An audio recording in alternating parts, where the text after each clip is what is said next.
timre. Wamanyo jofwambo magwa e kaunti ma Siaya kanyakla kod kaunti ma Migori mar mondo mi onyiswa chal mago mag gwenge magwa makaluo. Kintiere e kaunti ma Kisumo Sethi neno kanyo jorowere ka kuluso gin gocho ni ng'anyo gidwa gocho ni sani apaini dhi makare no kanyo ka nyasi mar Madaraka manono ma higa ni notere e kaunti ma Homa Bay dongruoge mopogore opogore ma bende nonene.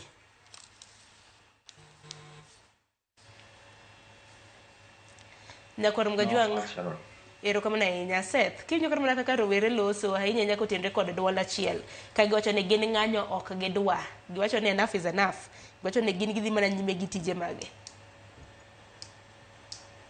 Erokamano Sharon, aparo ni rowere wa kaloso to kik wang'ie mana ni giloso sani, onego wang'i historia wa kuma wae gi ng'anyo nyaka kuma wasechope kawuono.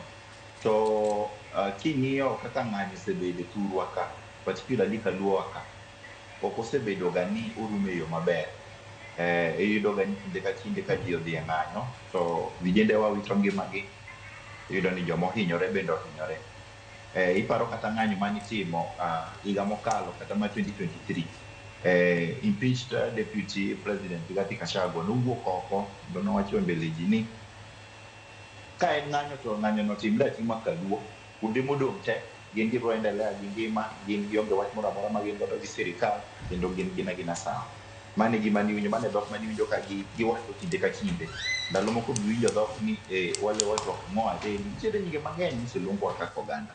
So it is good ka jowa obet piny to wacho ni bende nitiere yo moro ma wanyalo tiyo godo mondo mi wachwal ng'urwa mopogore gi ng'anyo.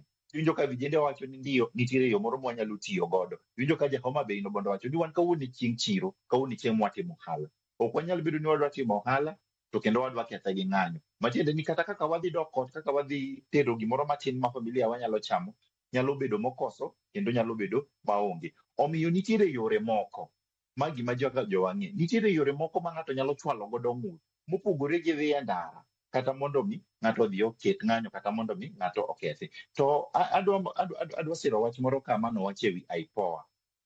IPOA king'iye from its structure kaka obedo designed, iyudo ka IPOA ka watiyo gi dhok ma kisungu wanya wacho ni ok en gima nyalo bite ahinya, onge a lot of bite, en gi a lot of bark but onge bite. Nikech number one, en budget mimiyogi. Ok ginyal timo godo investigations e yore makare. Number two, iyudo ni gin giritoga nyaka ng'ur kata ywag bedi koka gichako wacho ni ooyo gini notimre kata gini nokotimre. But king'iyo design apo onego bedi ni ideally police brutality kata gik matimre e police giwacho. King'iyo pinje maoko, kidhi piny mar America, king'iyo piny mar UK, gin gi internal affairs gi. Mayudo ni kapo ni police owinja ni otiyo gi excessive force kata police ohinyo ng'ato, to immediately ibedo interdicted, investigative process chako. Kapo ni oyudi gi ketho, titeri e court. Koko oyudi gi ketho, tiduoki e tich, titimo tich. Mane gima IPOA onego bed ni timo mondo mi wadil gi police brutality mineno kosebedo ka chandowa kinde ka kinde. Nikech kata kawuono, dipo kiwinjo ni nitie kuonde ma ji nodhi e ng'anyo to ng'ato hinyore, dipo kiwinjo ni nitiere kuma ji nodhi e ng'anyo to ng'ato owito ngimane.